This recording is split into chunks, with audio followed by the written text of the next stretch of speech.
With it being the 4th of July, I thought I would talk about the US's native spirit, bourbon, because again, I lived in Kentucky. I did the bourbon trail, I loved it.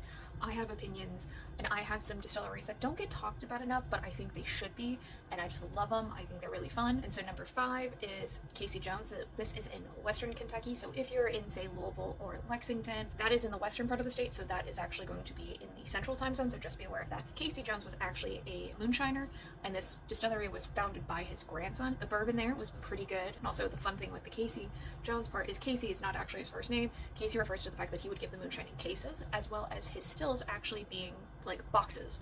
When I was there, I had a whole lot of fun with the two older couples that were there, and one of the couples had pretty much every single one of their spirits, so you know it's good. 4th place is Jeps the Creed, so that is in between Louisville and Lexington on the 64. You'll see it as you're driving across. So this one is a mother-daughter duo that owns the distillery.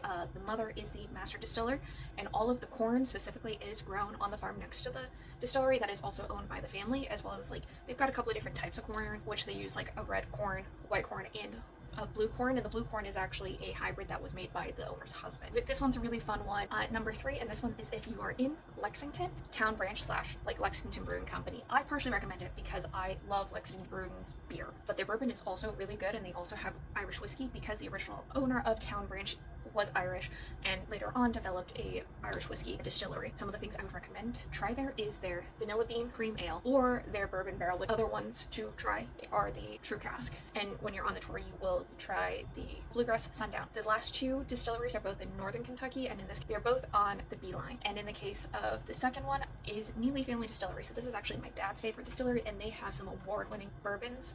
They've actually gotten gold at San Francisco a couple of times for their bourbon, as well as their absinthe, which uses the family's moonshine base, has gone platinum, which is the highest award you can get. And when I say that the family has a moonshine recipe, I mean they have been moonshining since the 1700s. They did not go legal until 2015. And my favorites are the Jet Brothers, which are their versions of their bourbons finished in different barrels. That is one of my favorites. And then the last one on the B line, and this is my favorite distillery. If y'all go on these tours, this is my favorite one, is Second Sight Spirit Distilling. They've got a crazy story. They are a younger distillery, and they're we don't have the history, but y'all have worked with your friends and family and community to build this distillery, and they have gone and done a still that looks like a fortune teller. They've got some great alcohol. Specifically, they've got things like a hazelnut liqueur. They have one that's a smoked cherry rum that's really good. They have good bourbons, and their cocktails, amazing. So those are my 5 recommendations if you're looking for distilleries to go to.